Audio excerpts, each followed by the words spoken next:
Scairt Radio. Now, as the most this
Hi, my name's Sean and this is Scairt Radio all the way from pothole covered Ireland on Profane Existence. First up, what you heard was some classic anarcho-punk. It was Omega Tribe with Profiteer, and then Zounds with one of the best lyrically anarchist punk songs, Subvert. This is the first sponsored show and is sponsored by Distro-y from Sligo in Ireland. The idea behind the sponsorship of the show is so that all the bandwidth for all the podcasts in Profane Existence can be paid. There's 4 shows on there: Profane Existence Show, Doom Society, On the Fringe, and this one. It costs to have them online. So the idea is a label gives us $20 or that worth of their releases, and then in turn they get 2 tracks played and their label on the banner. So it won't be Marlborough sponsoring the show, just folks with independent DIY ethos. The first up on the Distro-y label is Expendable Youth, and this split 7-inch is going to be out this year with Cut the Reins. The song's called Words That Burn.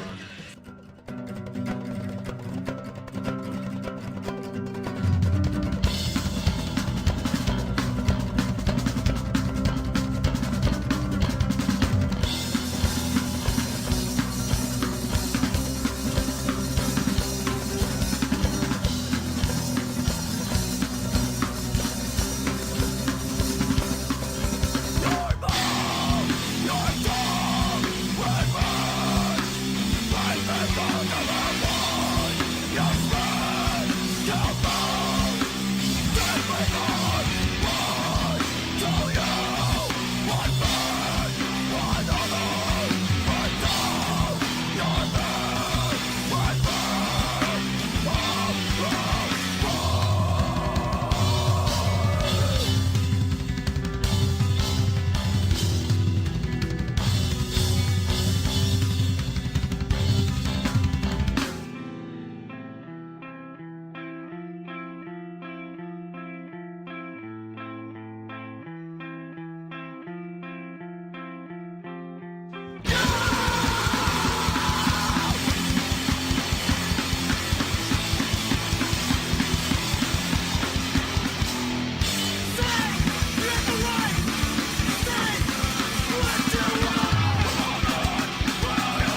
with some more new releases. This is Ridden with their new album out now on Underground Movement.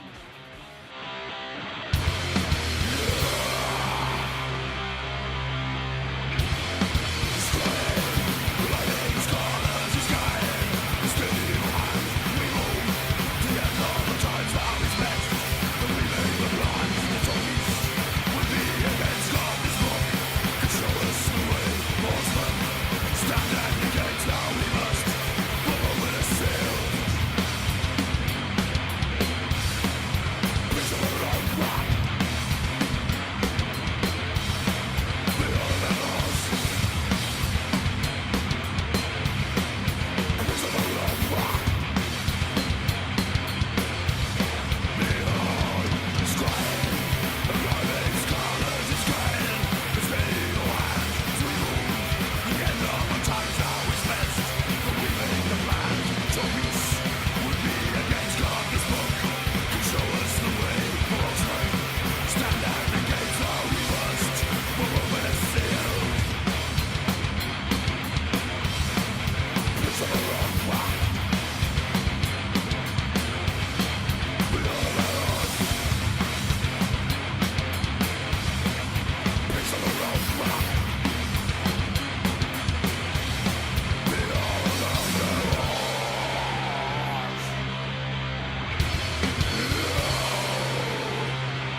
That was another new release from Appalachian Terror Unit from their new discography on Profane Existence.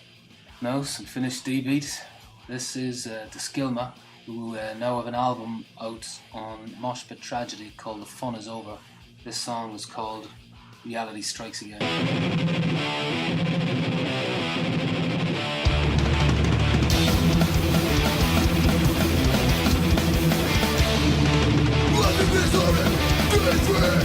We are the goodest on fucking the line. We're all the dead. We're all the dead. We're all the dead. Strike again.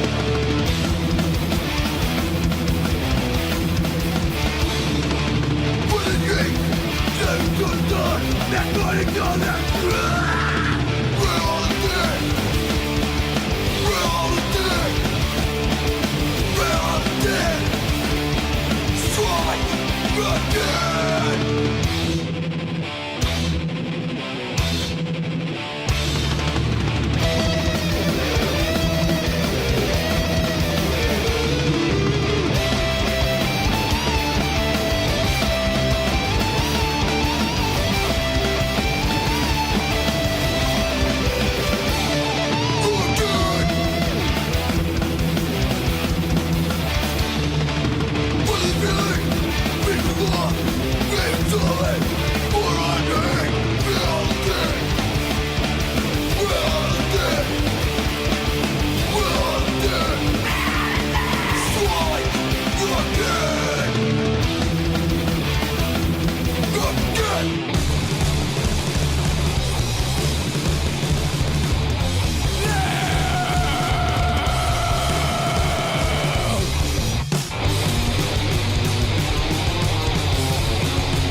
States this year.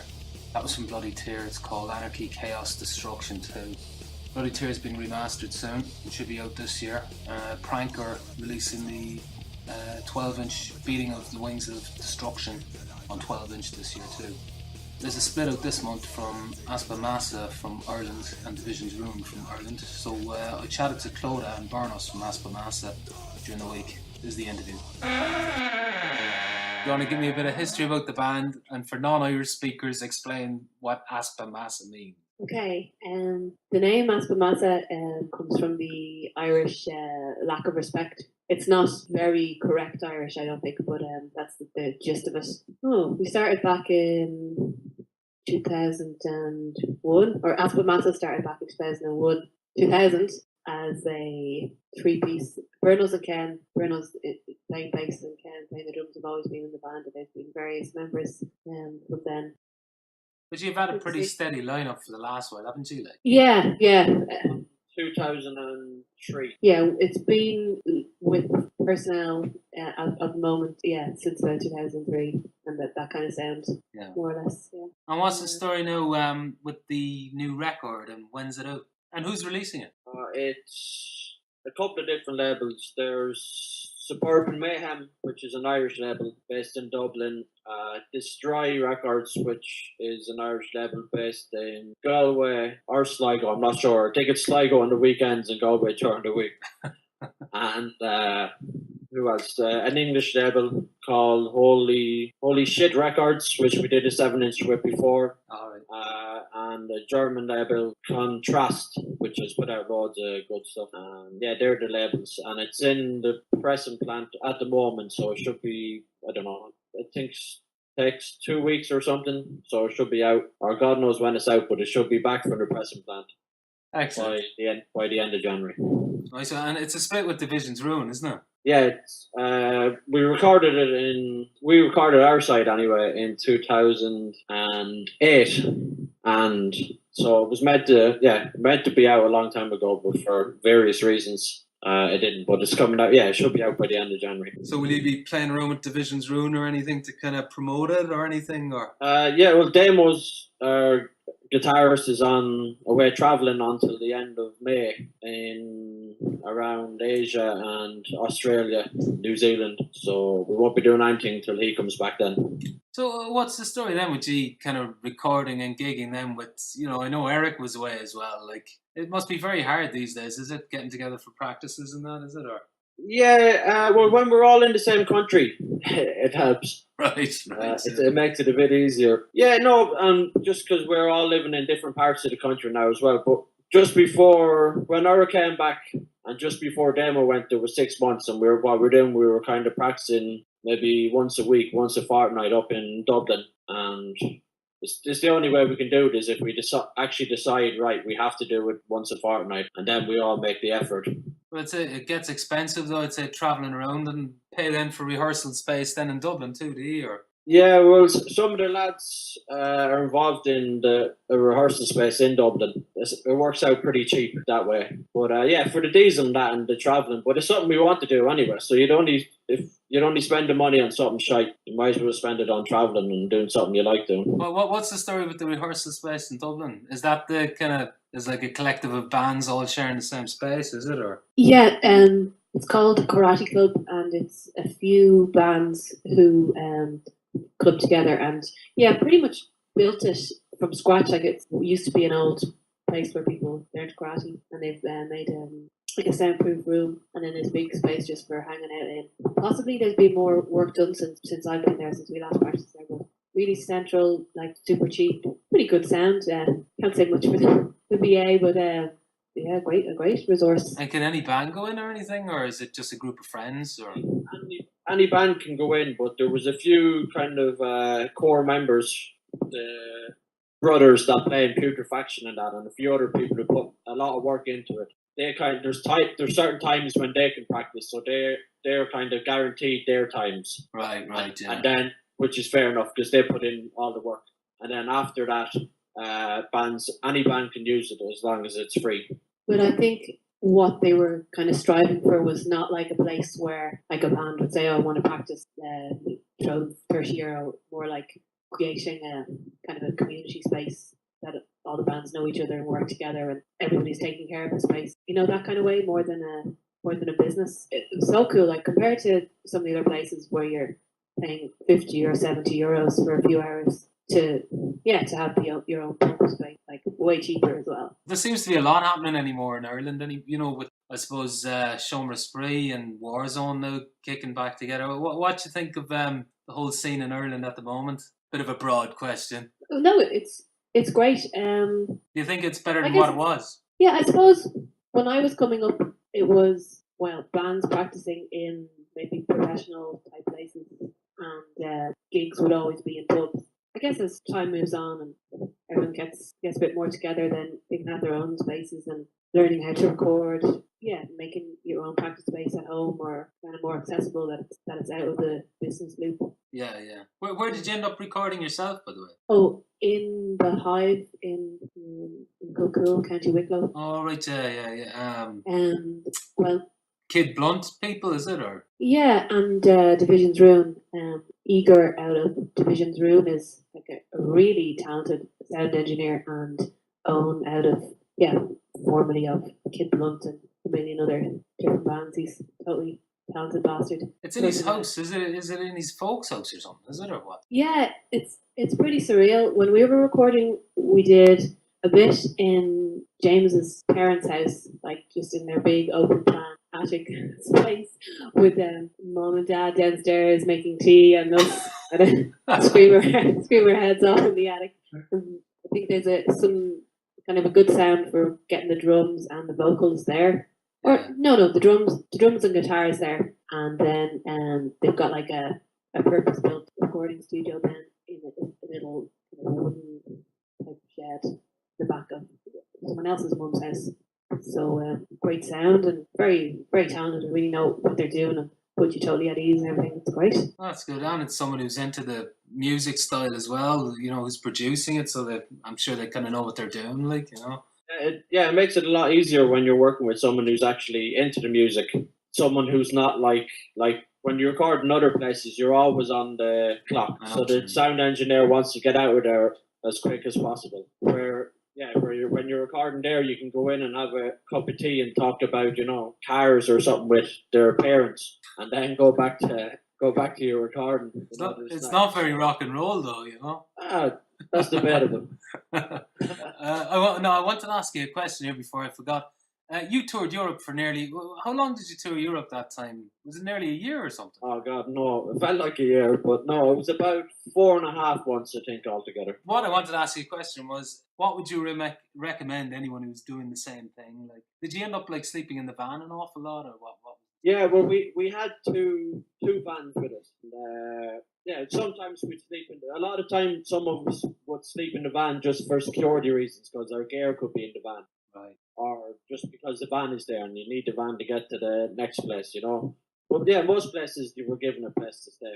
Did you book everything in advance, or for the first couple of months, or how did you work? It was Damo that did most of the booking. But what he did was he had booked, because it was so long, you couldn't really be booking everything so far in advance. So he had booked the first couple of months kind of solid, and then the other ones he had told people that we were interested in. He had booked as much as he could, But then while we were on the road, he was still working away booking shit for us. And what, just by phone or something, was it?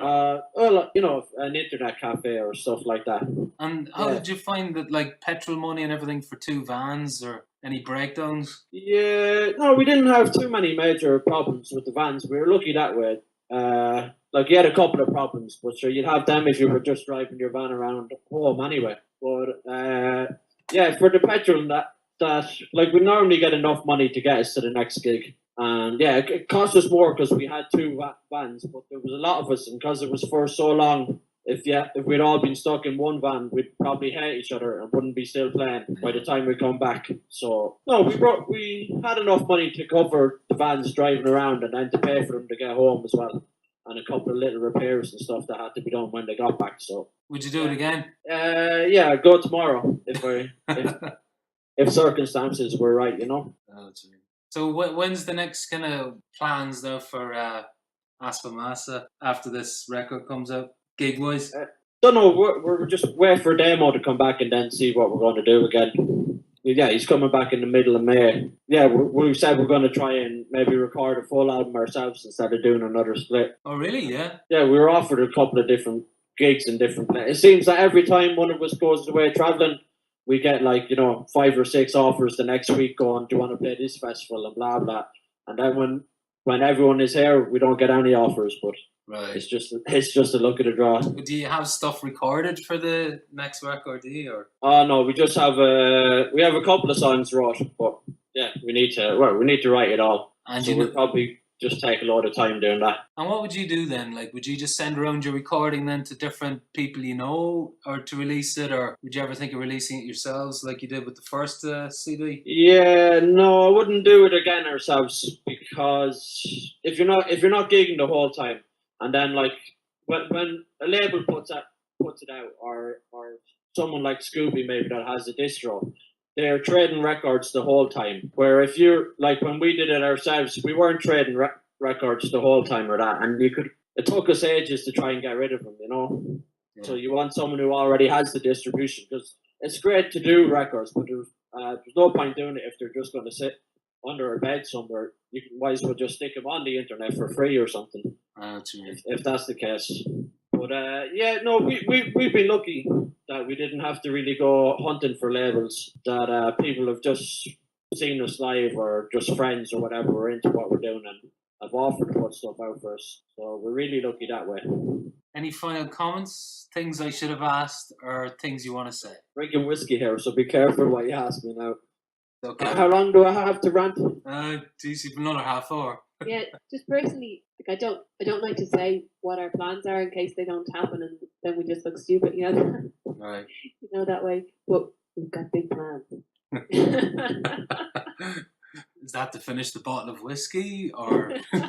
Man, the bottle of whiskey is finished. All right. Just maybe a few things that I might add to some of the questions that you asked before, just about practicing and stuff. Like, it's pretty tricky, because like, if you look at the map of Ireland, where two of us are based quite south. Ken is really to the west, and then the two lads are in Dublin. I know, maybe it's just kind of a getting older sort of thing. When we practice, we kind of we'll go for it and we make the most of it. We don't faff around like we might have in the past. Do you ever find, though, you're pumping money into it on, let's say, rehearsing and travel and everything, that you're just going, fucking hell, and then you'll turn up to a gig and you might get, I don't know, 20 euros for the lottie, like, and you're kind of going, geez, you know, is it worth it at this stage? You have to have a real love of it, like, you know. Yeah, I think we do. We all really do have the love of it, and I don't know, I guess maybe we're just lucky that we always kind of get treated fairly and get our costs covered and that. But there's a lot of love, I suppose. So doing it a while, you kind of know what gigs to do and that. I'm not saying like, oh, you only do money gigs or whatever, but like, you know, someone goes, oh, I'll give you a gig and blah blah, and like, you know, they've never done one, and there's only going to be 10 people there, and it's halfway across the country. Like, it's not worth your while to do it that time, but you can maybe do it another time. I know what you mean. You get used to it. And just like, you put your own money in, but if you weren't, you'd probably just spend the money on some other shite. And at this stage, like, we've been doing it so long, it's kind of like the last tour we did, we were wondering, would we bring another band with us to do it? And we decided, no, we'd just do it ourselves, because we're kind of, when you're doing it so long, you're kind of like a family, and we hadn't done it together in so long that we decided just to do it for the laugh, just for ourselves, kind of. How long have you been together now, by the way? Is it 10 years or something? Well, yeah, it would be if we started in 2000. Yeah, Easpa Measa started in 2000, but the lineup now from 2003 is kind of what I think of when I think of Easpa Measa, because the other was kind of a different sound and different people. Yeah, so we've been playing together 10 years. All of us have been playing together for 7 years. So there'll be no 10-year anniversary gig then, though? Maybe in 3 years. All right. You're asking about the scene kind of today compared. Well, I don't know if you're asking me to compare it to the past or whatever. Well, no, I was just saying, yeah, at present, like, yeah. Well, just kind of. Well, since me and Claude moved down to Tipperary 2 years ago, so we probably don't know as much of what's going on, as you know yourself, after moving up to Donegal, as what we would have. But there's loads of good shit that, like Claude said, that we didn't have when we started out or whatever. Just like you were saying there, that we're nearly going 10 years and that. And when we started out practicing, it was like, yeah, as Claude said, you're paying loads of money to some business, but now some people got together and got a practice space. Yeah, we could only play gigs in pubs, and now there's other places to play them. And then, like, back then, I can only really think of one record label, and now there's a couple of different record labels in Ireland, and loads more distros, and really the quality of bands. Yeah, there's just so many bands coming out, and there's whole different, like, there's that kind of Moshpit scene, which I know nothing about it. Like, I haven't even been to any of their gigs. I've just listened to a few songs by a couple of the bands, Yeah. And like that, it seems pretty good. It's not particularly my thing, but from talking to people, they seem to be, they're good DIY heads, and so there's loads of great shit going on. More of a hardcore kind of thing. Isn't it? Well, I think Summer Spree has really opened things up now as well, hasn't it? Like, hopefully there won't be too many more complaints from neighbours or anything, but it's great to have that anymore, Geez, I think if you're a teenager anymore growing up in Dublin, you'd have a lot more going for you rather than just going to any of these gigs in pubs and stuff. Oh yeah, there's another place as well opened up called Exchange, and same thing. I haven't been there, but like the guy who's mainly involved in that, he's come out of the kind of the Kilcool where Kid Blunt and where we recorded the album. He came out of that scene. And where's the Exchange? It's right in Temple Bar.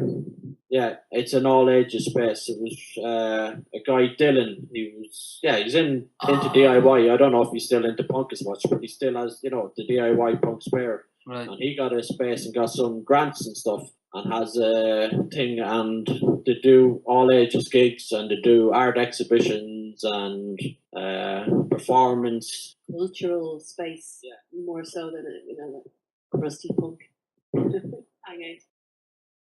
Yeah, as you said, the war zone's opening up again, and just there's so many bands like, and with the practice space the lads made, it's just, I guess it's easier for people to do bands now. Where like we used to pay maybe $10 an hour each. If we did a 5-hour practice, we'd be paying I remember paying €70. yeah, €70, and now like we pay, I don't know, a couple of quid each, Yeah, Ireland's great, yeah. Thanks again to Berners and Clodagh from Easpa Measa. Clodagh sent me up a magazine that she's involved in. It's called Rag. It's an anarcho-feminist magazine. Pretty good. Interviews, sex, health, school occupation, prostitution in Ireland, women in the environment. If you want to get in contact, it's www.ragdublin.blogspot.com. No, this is Easpa Measa from their new split with Division J.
Here's another band with a release on Distro-y. This is Link from their split with Raised by Drunks.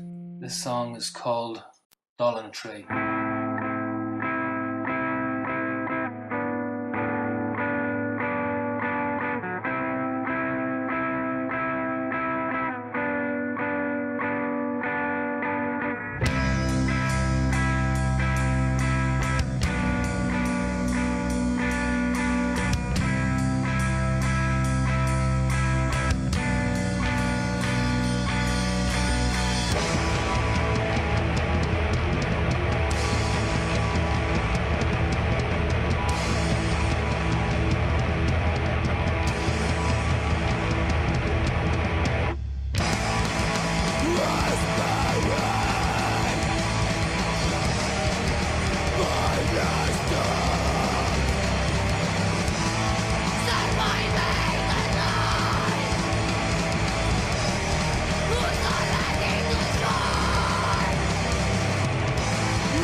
Before I forget, if you're looking for Distro-y releases, go to www.medistro.webs.com or MySpace/Distro-y Records.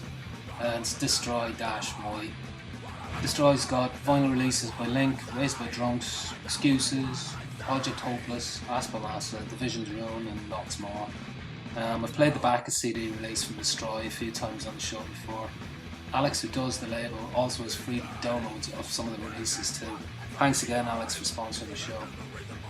Now again, if you like what you're hearing and would like to support future podcasts, please send a donation to www.profaneexistence.org/donate. Thanks again for listening, and send suggestions etc. to protestscene@yahoo.com or leave a message at Profane Existence. There's a band called Soro who are from London and they're touring Ireland next week. This is their song called Remorse. The soldiers were our soldiers. They were soldiers they spoke like me. They spoke my own language. Some of them were only 18 years old. I remember one day UN troops were brought in and we thought that day that they were going to take us out of there. No. Voices like yours.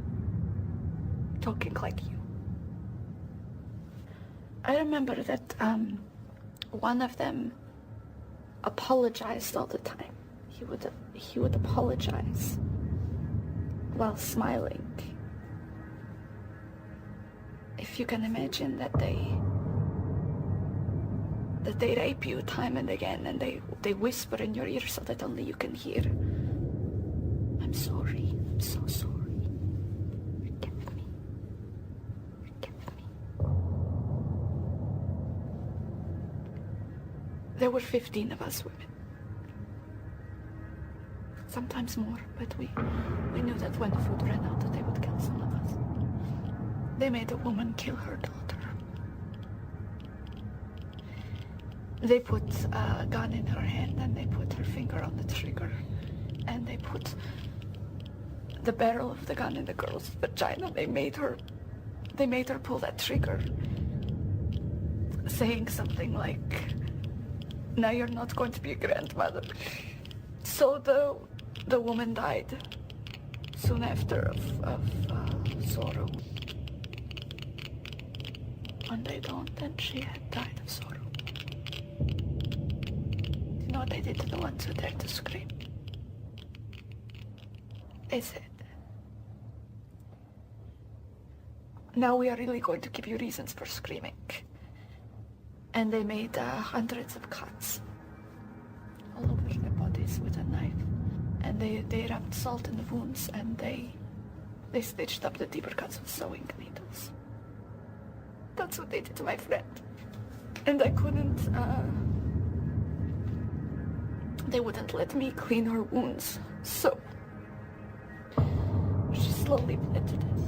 It was just so, it was so slowly. The blood ran down her arms and her legs. I just prayed that she would die quickly. I counted the screams. I counted the screams. The moans. I measured the pain. And I thought, she can't suffer anymore. Now she'll die. Now, please, the very next minute, please, please, now.